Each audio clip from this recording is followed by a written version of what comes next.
Hi, I'm Joy. I'm a journalist, I'm an author, I'm a mom, and I'm a Prince fan. And I, like you, am trying to find ways to live a more joyful life during this crazy time that we're living in. The Joy Hour is just that, conversations with people about how they're living their lives and how they're finding joy. Thank you for watching.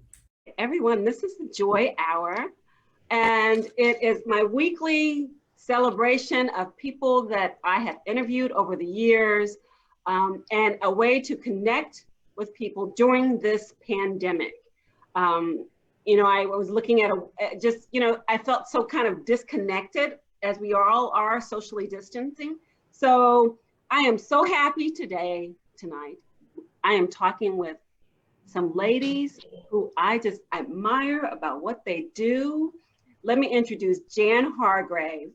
She is a world-renowned body language expert. Now, that's really simplified, but she is phenomenal. And then we have the phenomenal That's my thing. Tera Stidum, who is owner of She Dates Savvy, and she is an online dating coach. Is that yeah. And dating in general. And dating coach. She helps you find love and that forever partner. And so I'm hoping to learn from both of you. Welcome, ladies. Thank you for having us. Yeah, we're glad to be here and teach some things and let everybody know about body language of romance and body language of love and body language of liars and body language of truth tellers. All of that together can be covered today. And wait, and I also didn't say they both are published authors. So they both have books and websites and social media. So you need to follow, buy their book, everything. So yeah. Okay, so let's start with, how have you been during the pandemic? What have you been doing? You go first, Jan. You want me to go first? Yes. Okay, I'll go first because normally I spend my time traveling to an event and speaking and teaching nonverbal, but thank goodness people are realizing now that we're doing these webinars. And what I had done in March when this first happened, I thought, well, how will they ever need some information on body language? But then I put my thinking cap on, went deep into my research. And then what I started researching and finding out is that there are ways that you can sell yourself better during a virtual conversation than you can in person. So I went to this big research, and I call it now the triple threat: how you can use your eyes, how you can use your hands, how can you use your body language to make you look trustworthy. Because it had said in their research originally that it takes about 2 weeks of virtual conversations to be as socially grounded as it did with a handshake. So one handshake, you kind of figure someone else out, but now you have these virtual means, and that's the only thing you have in common with them. But once I teach you, a few things that you can do with your hands, you can do with your shoulders, you can do with your eyes, with your face. It takes about, I would say, 2 virtual calls, and you can be as socially grounded as you were. So that's what I've been doing now. I put that little twist on mine. It's called nonverbal communication that builds trust and emotional well-being during social distancing and during virtual conversations. So now I've been doing webinars daily on the subject area for groups. So I'm excited. That's fantastic. I love that. She found her pivot. Like, I love that you found your pivot. And for me, I think that it's almost one of those situations where it's like, oh, you guys have now finally found me. Because I started my company 4 years ago, and my company focuses on teaching ladies how to virtually date and meet people, because I just know that for a lot of busy ladies and professionals who are out there, that's how you're going to meet. That's how I met my husband. That's why I do what I do, because it wasn't that I couldn't go to a place and meet a man in person. I just didn't have time to get to the place. And so virtual just worked. And so when everything happened with the pandemic, actually, you were one of the people who helped me realize, oh, people are still talking about dating, because in the beginning, I was like, nobody wants to talk about dating. Like, it seems like the whole world was just depressed and there was this dark cloud. And Joy and I were having a conversation, and she's like, an ex reached out to me. And I was like, really? And then she's like, another one reached out to me. And I was like, well, by the way, one reached out to me as well, And so we started having these conversations, and I just started saying, okay, let me see if people want to talk about dating. And sure enough, the ladies did. And what I did was the same as Jan. Like, I got creative. I created a brand new webinar called Dating While Social Distancing. And it taught ladies not only how to connect online, because obviously that's what I primarily show you how to do, but it also taught them how to have the virtual date. So I'm excited that Jan's going to be able to tell them, you know, okay, girl, if he's looking at you this way, or if he can't look at the camera, or if it's under his chin. So I'm excited about that. But that's what I've been doing. I finished up my second book, Smart Girls Still Don't Date Dumb. So I've been working and grinding, girl. But you know, I love that. I love that, you know, you're finding your space in this weird place that we're in right now. I mean, that's pretty amazing, because no one knew, I didn't know the word pandemic before pandemic. I heard it, but I never, not in relation to what it really meant, right? Like we knew pandemic, like it affected me. But the fact that, oh, this is a truly global thing, like it's truly global. And this is, I think, the first time where no matter what your socioeconomic background was, your educational background, your race, none of those, we were all affected by this. We were all sat down by this. And that's probably, I mean, for the first time in my history, something that I can relate to where it's like, oh, everyone's affected by this. So. Right. So Tera, you mentioned that you met your husband online, which kind of moved you into this new world that you're in now. Jan, how did you get into body language? Well, I was sitting in a graduate psychology class. I'm from Louisiana, so I was at the University of Louisiana, did my graduate work there. And I had a professor who would walk around and he would point at someone and he would say, I know what you're thinking, and I know what you're thinking, and I know what you're thinking. And one day he looked at me and he said, Jan, I know what you are thinking. And I thought, shoot, I mean, I said, so you mean you can look at someone's hands and arms and, you know, body motions and tell what's going on? He said, oh yeah, you can do it. Because I thought, I'd like to know what people are thinking too. And when he said that to me, I was dating someone and I happened to say to my college professor, I said, so when this man tells me he loves me, I can figure out if he's telling the truth. And I said, oh yeah, girl, you can do it. I said, I need to learn this stuff. Because I said, and the great thing is that I've used it on every boyfriend, every husband, not that I've had a lot of husbands, just two, but I've used it on every boyfriend, every person I've ever met. Because there are things that people do with their hands when they're lying, and there's things that people do with their hands when they're telling the truth, with their eyes, with their shoulders, with their body. So, you know, I work in the courtroom and I pick juries in the courtroom about honesty or deception. You can still use that in the business world or in a relationship. Yeah. That's okay. So all the real life, all the things that you studied in the courtroom, you can use it in real life. So that's how I got into it, Joy. Then I ended up teaching a college course on the subject area. I was initially teaching attorneys how to pick better juries. That's how it started off. I was teaching attorneys how to spot who was confident, who was nervous, who was honest, who was dishonest. And then from there, groups started hiring me to go out and speak. And so I started training. And now I have 5 books. So one book is job interview body language. One is negotiation body language. One is presentation skills body language. One is courtroom body language. And one is relationship body language. But I have another one called Poker Face. It's the body language of poker players. So I've done my job in writing those books. That's enough. No more now. Yeah. So that's how I got into it. And what's that? I said, I need the Poker Face book because I don't have one. You don't have a poker face? I can teach you a little poker face. But you know what? During the social distancing time, it's almost easier for me to do body language when someone's on a virtual call than it was when I was in a meeting with someone. And the great thing about from 6 feet away, it's easy because from 6 feet away, I can look at your face, I can look at your shoulders, I can look at your posture, I can look at your feet, because every part of you sends me a message. In fact, body language is 55% of our communication. So it's like how you carry yourself. I mean, the whole bit. So yes, it's been to my advantage. And when I first started doing the research in March, you know, it was, would people wear masks or not? So several companies called me and they said, Jan, can you give us a presentation on how to read an emotion, even though someone's wearing a facial mask? So which is true. Good. If you're in contact with someone, how can you read the emotion? But the way that you can read them, because emotions are not just in the bottom part of the face, emotions are in the top part of the face too. Right. So even if I have a mask here and I'm smiling, you could see that I'm smiling because a real smile involves the whole face. Like this is just to be polite. So you can usually tell from here, you can tell sorrow sometimes in this part of the head. So yeah, now I've researched that, how to get an emotion from even behind a mask. Well, they say the eyes are the window to the soul. Yeah. Windows to the soul. And supposedly when you're having a conversation with someone, you're supposed to look at them about 60 to 70% of the time that you're talking with them, because eye contact, good eye contact, it releases a hormone called oxytocin. It's released by the pituitary gland.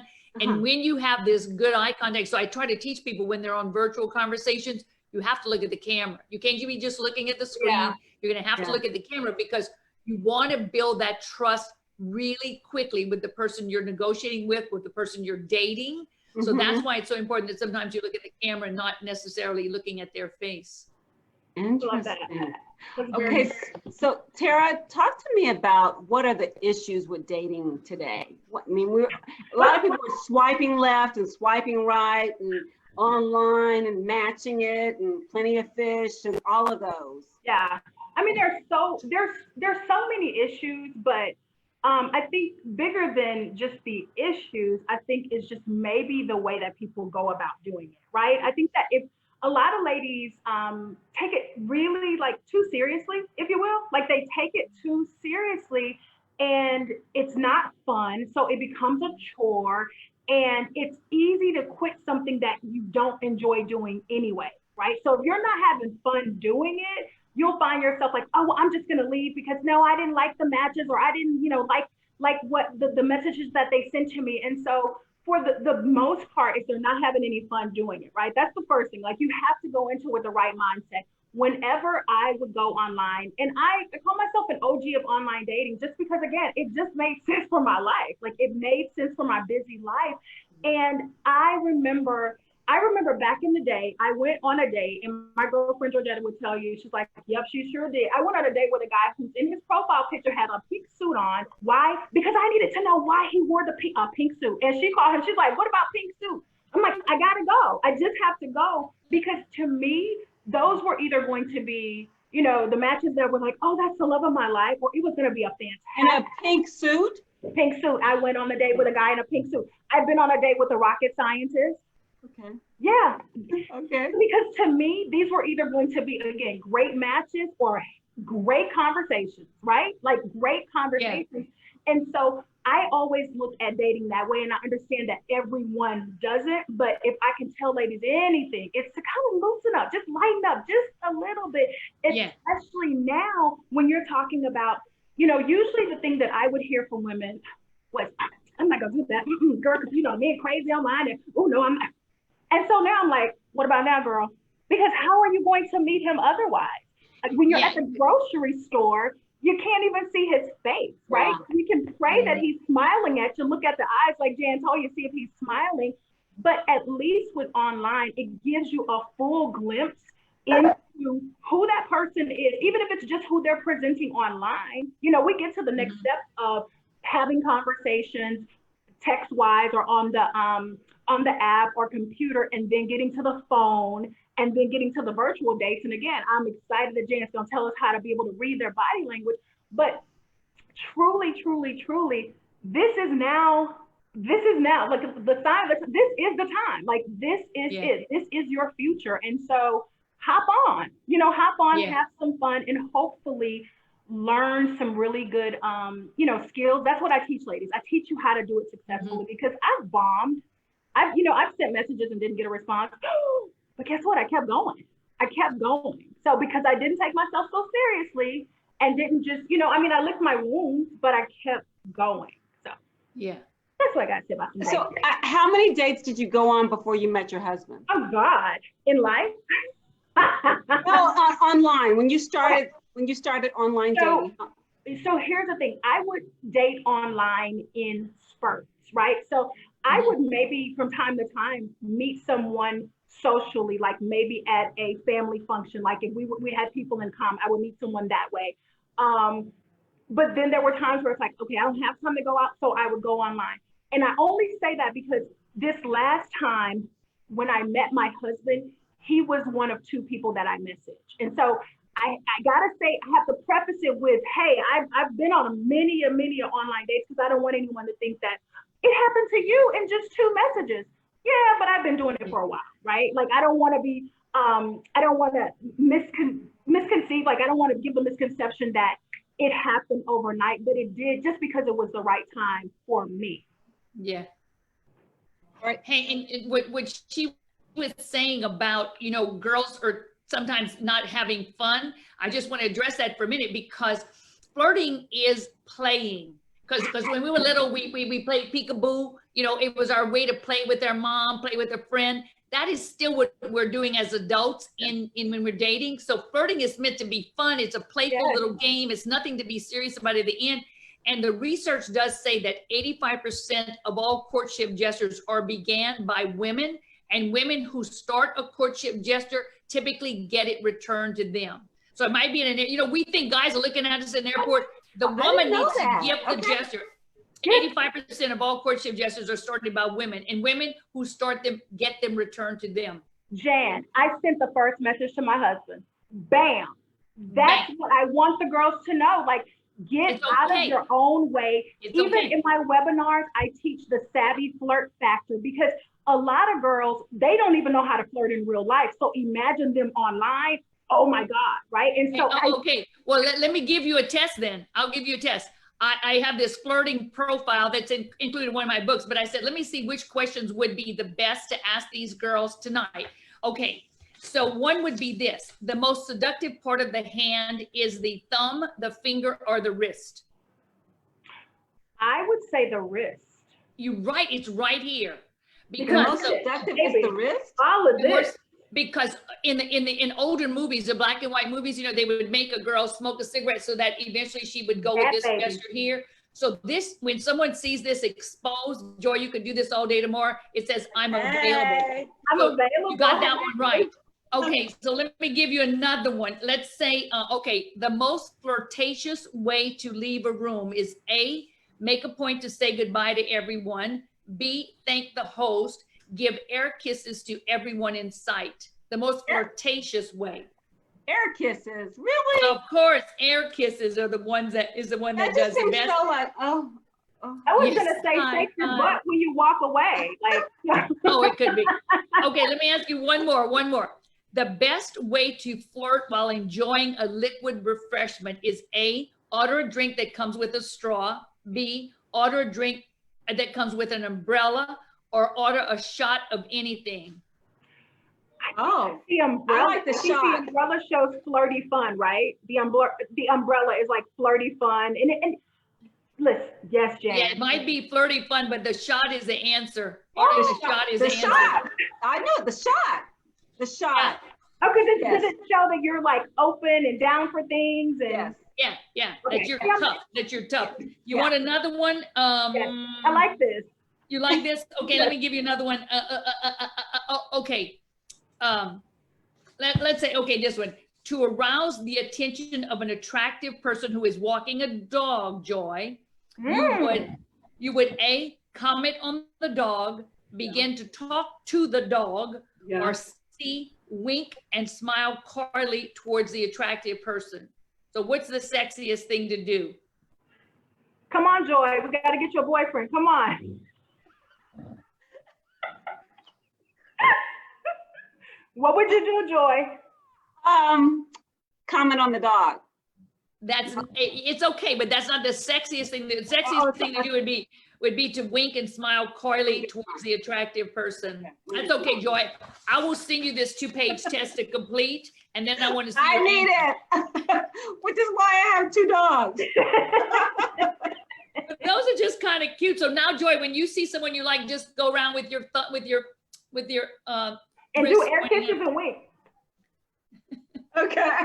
Well, you know, it's interesting. I will say this. I've had more men say something to me with my dogs. Yes. More men, they bar Joy. none, more than any other place. And that's perfect. That's beautiful. It's more men. It doesn't matter what race. It does. More men talk to me, and I think because they're boxers, they're big dogs. Yes. You don't normally see a woman by herself with 2 big dogs, and they're muscle breeds. So, So Joy, you did not even realize that those men were probably flirting with you, because I when there's a probably third wasn't. point of, let's say a man and a lady are in line at the bank, and a good way for her to flirt with him is not to talk about something about him, is to maybe see something from across the room and start talking about that.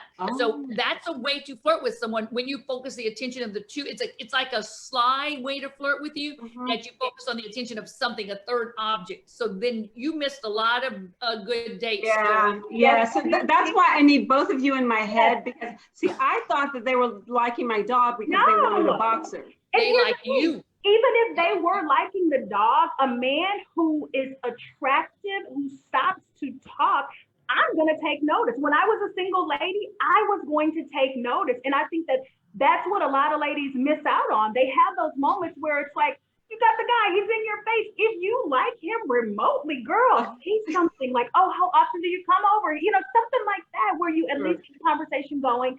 Oh, you know what? Maybe let's exchange numbers, because I'm usually here, but sometimes if I can't find a reason, like literally find a reason to get that conversation started. Don't be afraid. Like, you never know what could happen.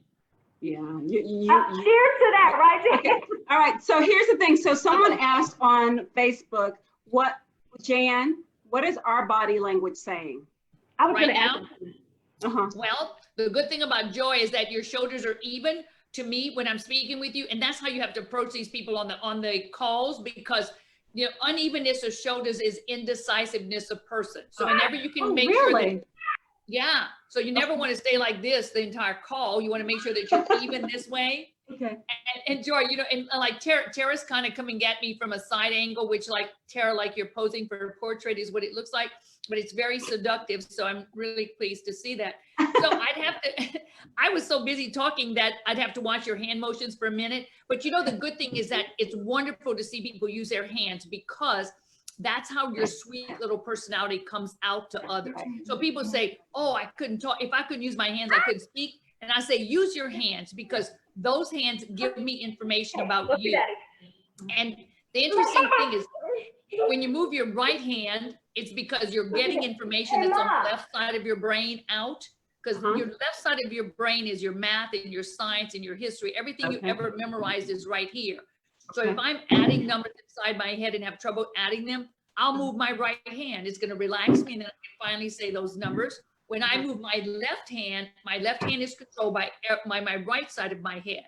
And my right brain, this is a creative, this is a comical. When people tell a lie, it comes from this side of their head. And more so when they lie, they tend to gesture with the left hand. Most of our lying interesting. With the left hand, because the left hand is controlled from the right creative side of the brain. You see, anything I move on my left side, if I move my hand, my leg, my eye, all of the motion I do on my left side, that is controlled from the right side of my brain. And anything I move on the right side of my body, that's controlled on the left side of my head. Because I'm certain that you've witnessed people who've had strokes, and you could always tell which side of their brain they had the stroke on, because the opposite side of their body would not be working sufficiently. Right. That's how you can usually tell. You see? You know, hey, Jan, so talk to me, you know, in brief about how, like, what are the best body language? I know you talked about flirtation and things like that, but just what does love body language say? Okay, love body language. Yeah. Well, I can give you several gestures that men do when they're really attracted to you. And I can give you several gestures that ladies do when they're really attracted to someone. So I'll start with men first. And it's kind of interesting. Now we can't see people's feet, but that feet play a big, big part in this love relationship, y'all, because of feet, you know, it goes down to Cinderella and things of that sort. So the number one gesture, when a guy is interested in you and he does not know how to tell you that he's interested in you, most guys will immediately reach down and pull up their socks gently. Sock pulling is one of the number ones, you know, and they'll just do it nonchalantly, but the pulling up of the socks goes back to the old adage where you would have two men talking with each other, and one would say, you need to see this guy, this girl, she'll knock your socks off. That's where that comes from. So they may reach down and pull up the sock. They may even retie the shoe. And those are what we call in body language displacement gestures. They're gestures that are done so that you don't focus directly on them, that they can kind of, you know, make you look somewhere else. So guys tend to do that when they're interested in you. Another one that I often would see at bars, guy and a girl would be sitting there and he's holding on to a Coca-Cola can, And so ladies, what does a guy do if there's a can in his hand and he's nervous around you? He squeezes it, he lets it. Every time he squeezes that can, he's thinking to himself, I'd like to squeeze you, baby. So you might want to watch the cans of the guys you talk with. And then men more so, men preen, men will kind of push their hair back. And so that's a grooming gesture. And it's a good gesture for men to do because they're thinking to themselves, do I look good enough for you? So many times they'll do this. That's a preening. We call it preening gesture. Arranging the tie is a preening gesture. Pulling on the cufflink, sometimes they'll pull on the cufflink here or pull on their shirt. They'll make sure their shirt is full down. That is a courtship gesture. And another big one is that when they take their thumbs and they tuck the thumbs in the pants and the fingers are pointed towards the zipper area. You know what I'm talking about? You know what I'm saying? I can't do it. It's a huge courtship gesture. I mean, just little minor things. And another one that you might want to notice that sometimes people will do is they will groom you. You might be talking with them and they'll maybe pull a piece of hair off of your shirt. That also, it's a sign of ownership that they're thinking, I would like to, this is mine. I want to get near this person a little bit closer. So those are a lot of signs. So let me give you a few ladies gestures. Wait, Jen, can I ask you a question about a guy? Because once on a date, we had gone out dancing, so I had my heels on, and they were the type of heels that were open down at the bottom of my feet. So like if the bottom between my, I guess my heel and my toe, that part was open. And I had my leg crossed and he just like swiped across there. And Tara, let me ask you this. I bet you can still remember that touch.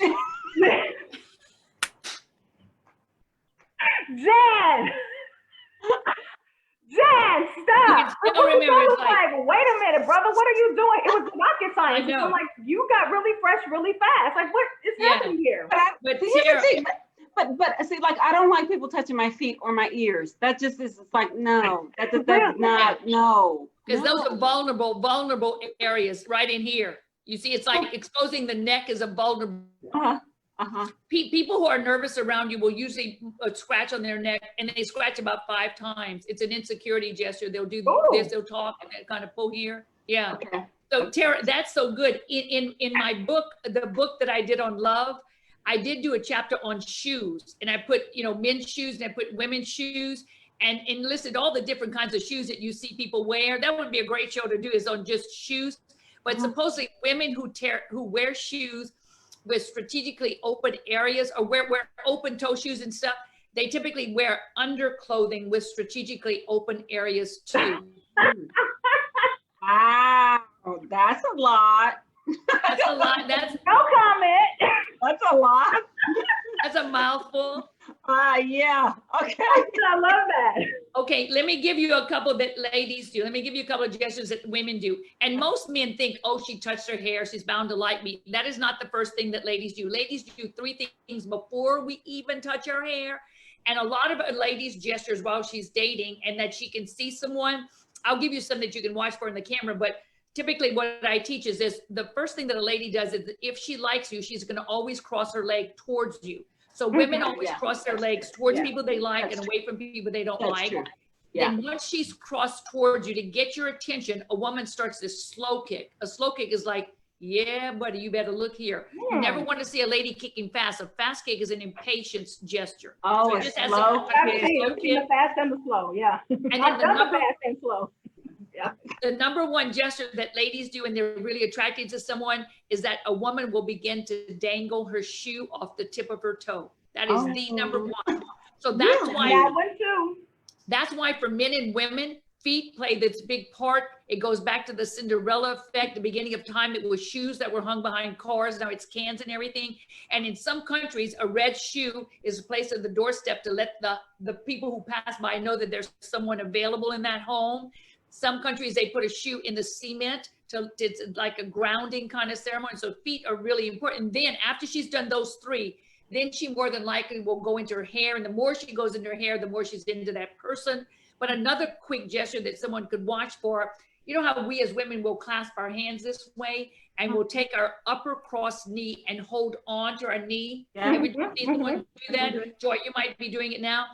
When someone does this in the presence of someone they find attractive, it's a nonverbal that says, I'd like myself. So we tend to do that. Women also tend to rub themselves. Now this is going to sound crazy, but I'll say it like the books say. We tend to rub ourselves or touch ourselves in areas that we would want someone else to touch us. For example, Okay, that is a lot. Yeah, that's a lot. Huh? Yes, you're doing it, Tara.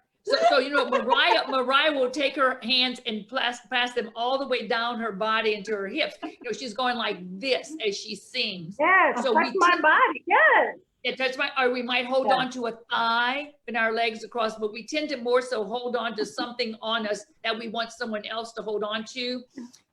Women lick their lips. Women bite on their lips, kind of a Marilyn Monroe effect, gets our bottom lip a little bit redder. I mean, there are hundreds. So ask me some more questions and I'll give you some more. Jen, you're gonna get my girls in trouble at home on these virtual dates. Like when they're on their virtual dates, because they're gonna be all like this and with their shoes and their feet in the air. All right, okay, so let's go back to the virtual dating. How does that happen? Tara, talk about to me how does this process happen now? So in the simplest of ways, wait, before I even tell you how to virtually date, I want you to make it an occasion. Like, I don't want it to just be a situation where you're like, can you get online? Can you get online? Sure, we'll get online. Make it an actual date. I have a client in Dallas and she was at the point of virtual dating with a guy because they've been having conversations. Now, here's the interesting thing. They met online right before the pandemic, right before things shut down. So they had met in person like once or twice. Well, then as the pandemic happened, they had to maintain this courtship because they did like one another while socially distancing. And so one of the things that I told her to do is I want you to send him an invite. I want you to make this an occasion, like a real date, right? Where you're actually saying, hey, will you meet me online? You know, Saturday at 7 p.m. We'll have dinner together. You bring your favorite, I'll bring my favorite. We'll talk about it together, right? So that's one really quick and easy way, first of all, to get the date started, because now there's some anticipation. You're not just, you know, randomly calling, can you FaceTime with me? You know, there's anticipation, the same as you would have gotten dressed up to go on a real date. Now you can do that. And speaking of getting dressed up, because I've heard from ladies who are like, but, you know, it's the quarantine and my hair's not done and my blah. Ladies, we have to put some effort into it, right? I didn't look like this 3 hours ago. But I pulled it together. It didn't take much to pull together a really cute shirt. Like, I literally still have my workout pants on, if you really want to know, right? It's like, you don't have to, but the top up here, this is all like sexy, looking good and all that. And I want ladies to put that much of an effort into it. So, you know, making sure that you're ready, making it a real occasion. And then you can do them either via Zoom, you can do them via Skype. You can do them even on FaceTime. Again, I know we're talking about like the FaceTime and how that could be an issue, but I want it to be something planned out, like not just something that you happen upon. Actually put some effort and some planning into these virtual dates, because believe it or not, guys are actually, they're open to them. My lady, the same lady in Dallas, they had another date. They had a virtual ice cream date where they brought their favorite ice cream and they talked about it. So I want people to be creative. I don't want you to feel like, oh, this whole virtual date thing, like it shouldn't be a lesser form of dating. If anything, make it something fun and exciting. Yeah. So do you have clients who are actually meeting quality men? Yes. During this quarantine? Because where else are you going to meet them? Back in April, Gayle King made she was quoted and she said, you know, for the first time ever, I feel so single. Like, I feel so single. It's quite daunting. I'm afraid, because most women, especially when we talk about my clientele, right? Professional women who are You know, they are out here killing it in their careers and in all their endeavors. But when it comes to love, it's the thing that's kind of going down, down, down, down, down as they climb, right? We don't make time for it, right? And so we fill our lives with all these other things where, Joy, you would probably be on 16 different fashion events, right? There's so many things that would have been on your calendar, you know, gala season starts, all of those things, but all of that went away. All of that went away. And for a lot of ladies, you finally had that moment to sit with yourself and say, well, damn, I am very single. I am very, very single over here. Very single. And here's the thing, I'm not a woman who preaches, oh, it's wrong to be single. Absolutely not. That's not what Tera preaches, because I understand that there are seasons when we need to be single, when we need to heal our hearts. And single can just be fun. I get it. But I'm talking about those women who I know for a fact have been wanting a relationship and have found every single other thing or reason to not really pursue it. They now have found themselves in a situation where they're like, oh God, you know, you may have been thinking I was going to meet someone at the vineyard this summer. Well, guess what? You can't go to the vineyard this summer. You're going to be stuck at home. And so the alternative is getting with the program and actually doing what women have been doing forever. Hello, like I said, OG of online dating. I met my good husband that way. So for a lot of ladies, this pandemic has really made them realize this is now time to actually make dating a priority, because if not, the world may not open up for another year, you know, God forbid, but it may not open up for a while. And so you don't want to just sit and wait any longer, because that's what they've been doing, is sitting and waiting. Yeah. And Tera, you know, when you saying that, I think that women should feel a little bit safer now that this is the means to date, which is good. You don't have to drive somewhere. You don't have to worry that you don't like them, that you have to hide and run to your car when you run to the bathroom or something. So, you know, but I mean, this is such a safe way, and you get to really see the person, you get to meet them. And like your idea about eating the ice cream, I think that's really great too, because then you can even see, you can study manners when you're on a virtual conversation. If he's eating ice cream with a fork, that ain't who you want to go out with after the pandemic. Like, or, yeah, you can see how they eat. You can see that, because the speed with which they eat, Tera, can give you the speed with which they do other things. Oh, just remember. That's good. Jan, you got to say that one again, because I don't know that everybody heard you. Say it again, Jan. Say it again. Come on. The speed with which they eat will give you an indicator with the speed with which they do other things. So is he a slow and steady eater? Correct. Or does he gobble it down quickly? Correct. Oh my, I love it.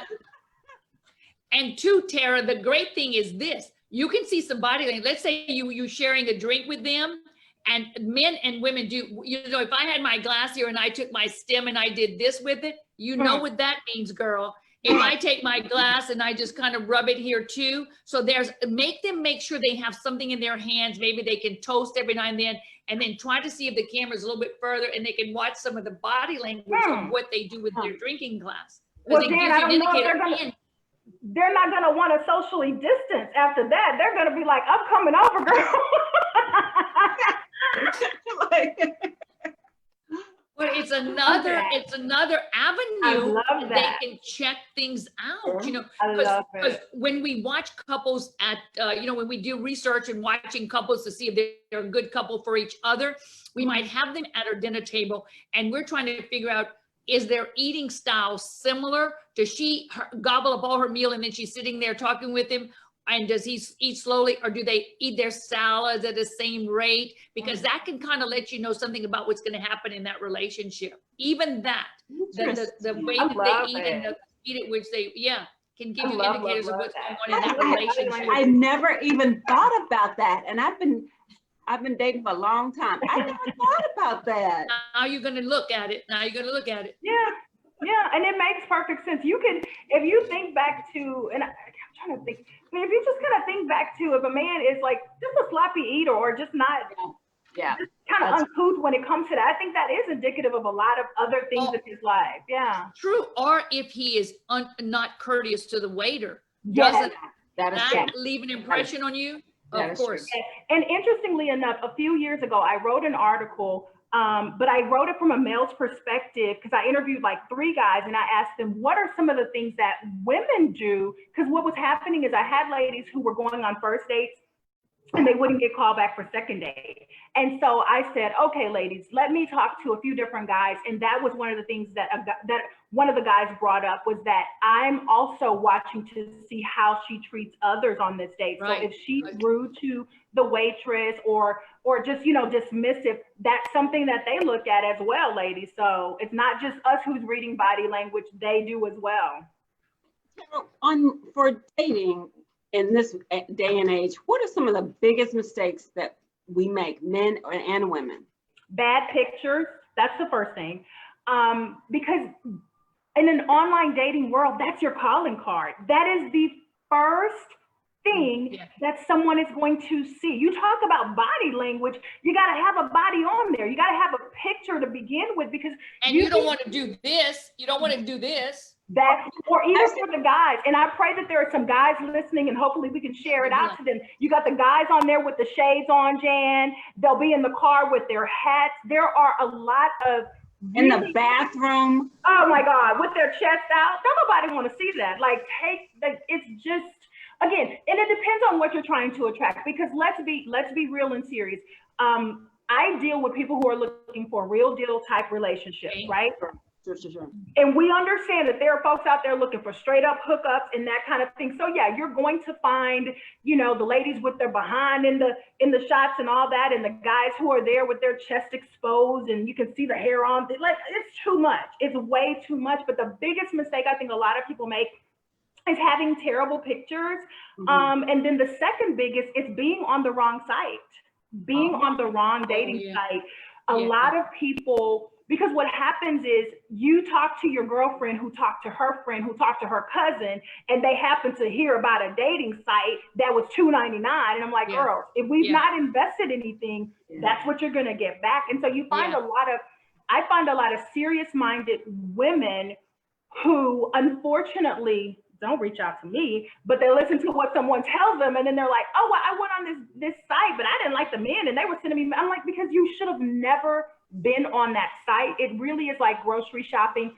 I'm not going to find a prime piece of, you know, rib or steak at the convenience store. They don't sell that there, you know, so you have to make sure you're going to the site that is going to yield you the best results for whatever your needs are. And that's on you, whatever your needs are. Okay, so because we need specifics here. Yes. So if you're serious, the real, you know, looking for connection and real, like the real deal, what sites do you recommend? They don't pay me to tell their sites. Jan, should I say their sites if these people not paying me for their sites? Give us one at least. So I met my husband on Match.com. Okay. I met my husband on Match.com. Okay. A lot of my clients, hello Match.com. A lot of my clients date on Match.com because I love that we can go in and we can search and we can look for what we want. A lot of times what happens, here's what happens for a lot of ladies.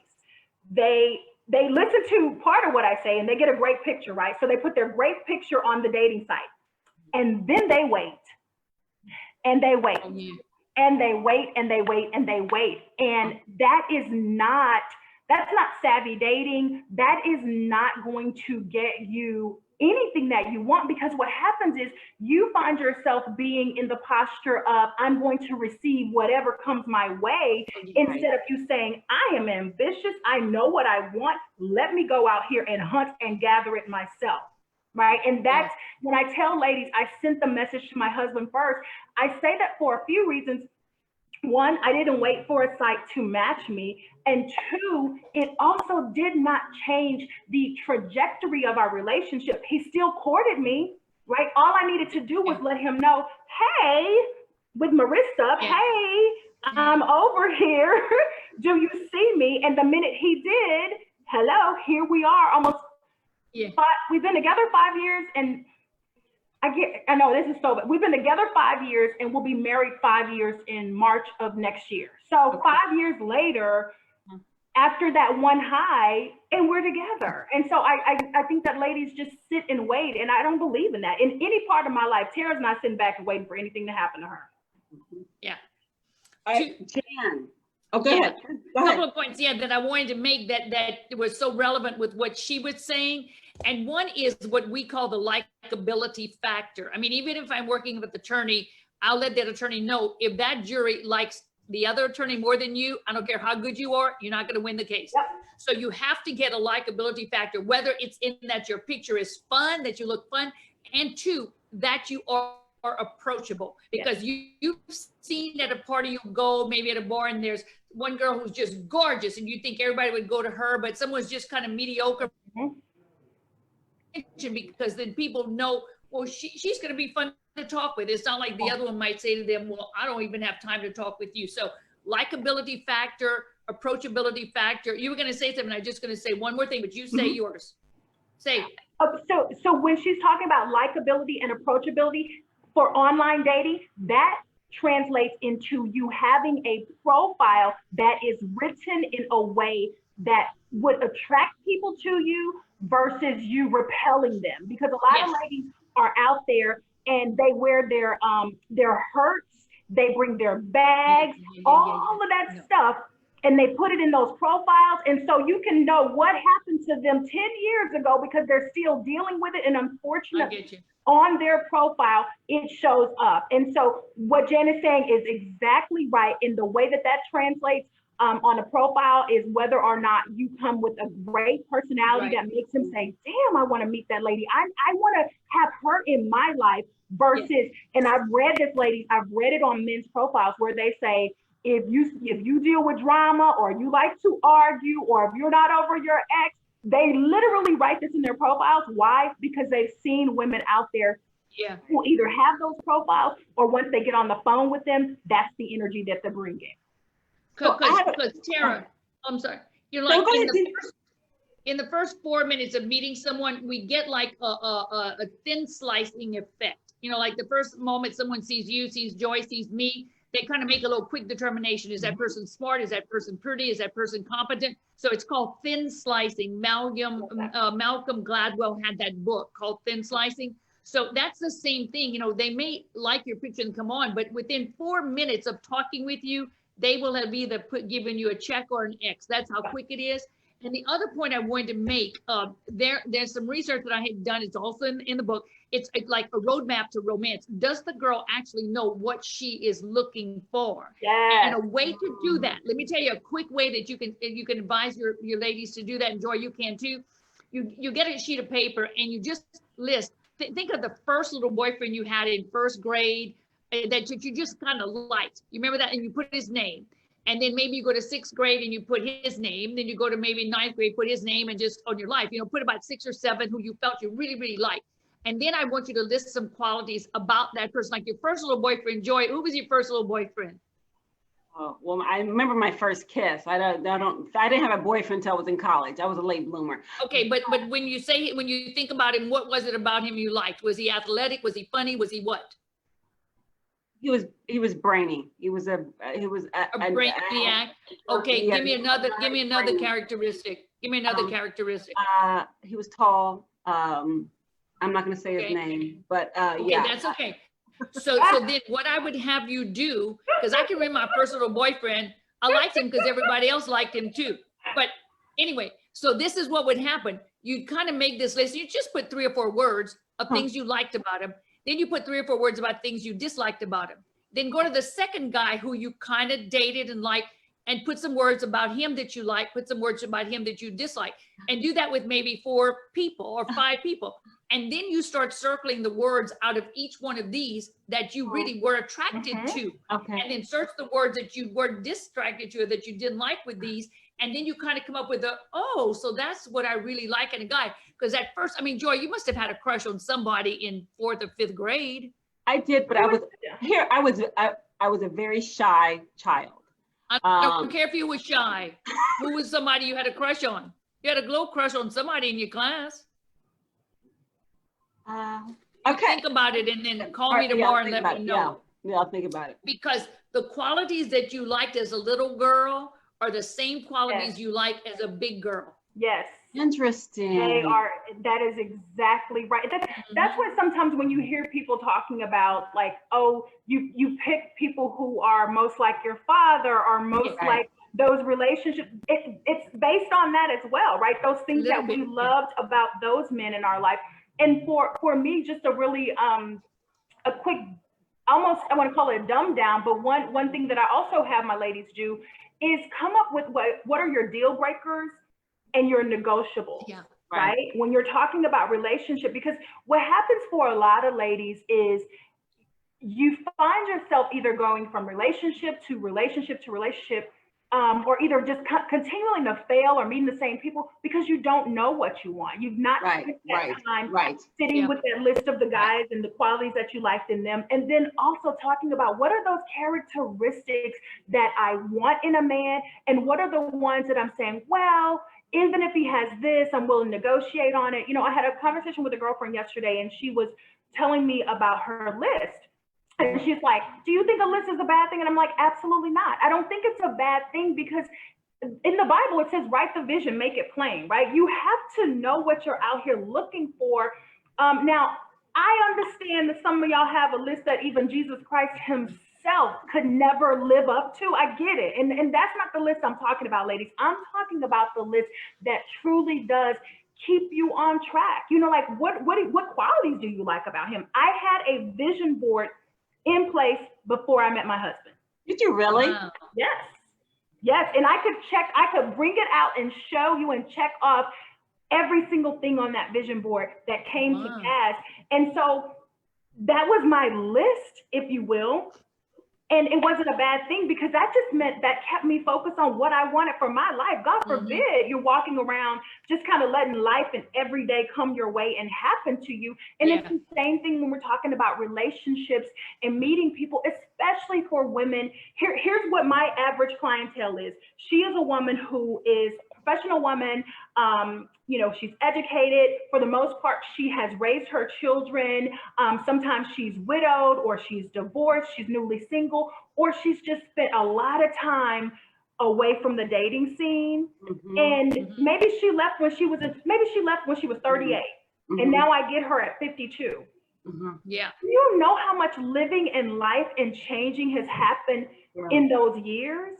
So what you wanted then is not necessarily going to be what you want now. And so one of the things that I actually encourage my ladies to do, especially when you talk about in the online arena, is to do practice dates. And I know they're like, well, what's a practice date? What is a practice date? A practice date is, so in my webinar, I teach you about the 5 guys that you meet online, right? There are 5 different personalities that you don't have to give them all because we don't have that kind of time. And right. Yeah. So, but there are 5 personalities that you are more than likely going to run into. Why do I teach ladies this? Because I know 9 times out of 10, when you meet 4 of them, you're going to want to log off, throw that computer out the window and say, I'm never doing that again. And then you want to come show up at my house. Exactly. Right. So it's like, if I at least warn you, when you see them, you say, oh, that's the one Tara told me about. I'm going to keep on going because number 5, which is my great guy, he's out there. Right. And so at the end of the day, if you don't know what you're looking for, because remember in your 30s, you dated one thing. So the practice dates are really just, you know, hopping on the phone.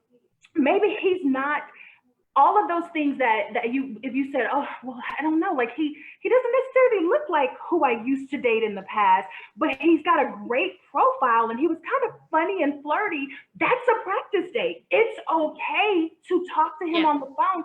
It's okay to give him a chance because you just very well may be surprised that this man turns out to be something that was either, you know, greater than you expected, or at the same time, you kind of get to feel that energy. Just like literally, I was like, Joy, we got to get to a telephone boyfriend, and not from a bad place, but just kind of like, Jen, I told her, I said, we got to get you a telephone boyfriend because I just want her to start feeling that energy. The energy of... So I don't put all my business out in the street. Okay. but that's what I'm talking about, like just that energy of a new man. And so maybe he won't be the one, but you're like, I had a call with this guy, and I mean, I don't think it's gonna go anywhere, but it was just kind of nice to hear a deep voice on the phone and say my name, like, hello, body language here. He said your name, and what happened when he said your name? Say my The name. same, Yes, the say same my thing name. the same thing that happened to you when the guy rubbed your foot in that Right? Because if you say, that's what exactly. So it's okay. Again, this goes back to the first thing I said, which was do not take it so seriously, Sure. right? Because then you can be open to a practice day. Because guess what? I'm going to laugh on the phone with you. If you're like, girl, I talked to that man and he was talking about blah, blah. Okay, maybe that wasn't him, but you got a funny story out of it. And you, again, you got to see what did or didn't do it for you, right? Mhm. You know what I think is interesting because I can't believe an hour has gone by. Can you believe that? But what I think is interesting is that you're right. What I was looking for and how I was dating in my 20s is much different now, especially now that I'm a mother too. So, and I mentioned to Tara, I said, you know, I got 2 kids and 2 dogs. That's a whole lot, you know? And what do I say back to you when you say that? What? Well, I can't say it online, but I tell her that that's a bunch of you know what. Because what I know, that's a whole lot. yes, you have a big life. You have 2 beautiful children. You have 2 beautiful dogs, but you are an accomplished woman. You are beautiful. You bring so much to the table. There is a man right now driving around Houston saying, God, just send me the lady. If she needs a little help, send her my way. Lord, send me a lady who says, you know what, I want a good role model for my kids. There is a man out there who's okay with that. I was a single mom. I had a whole kid. A whole kid when I met my husband. A whole kid. All right, ladies, you know what? I wish we could talk longer. I mean, we can talk longer, but I had committed to this being just an hour. So we probably were going to have to do a part 2. Yes. Let's do a part 2. Yes. Right? So I need to know the 5 guys that you meet on the internet from Tara, and I need to tell ladies how to spot when someone's lying to them. So we need to do a part 2. We got to do part 2. You're sure right. We didn't even talk about that. Okay, so part 2 is going to be how to spot the lies. Yes. And the 5 men you meet on the internet. And the 5 men you meet on the internet. Okay, all right, ladies, we're going to do this again. Well, thank you, Jan Hargrave, body language expert, world renowned. That was fantastic. Tera Stidum, She Date Savvy owner, dating coach extraordinaire. Thank you so much, ladies. Comment quickly, Jan, if people want to reach you and follow you and all that, how do they get you? My website is my name, janhargrave.com, and all of my 5 books are on there.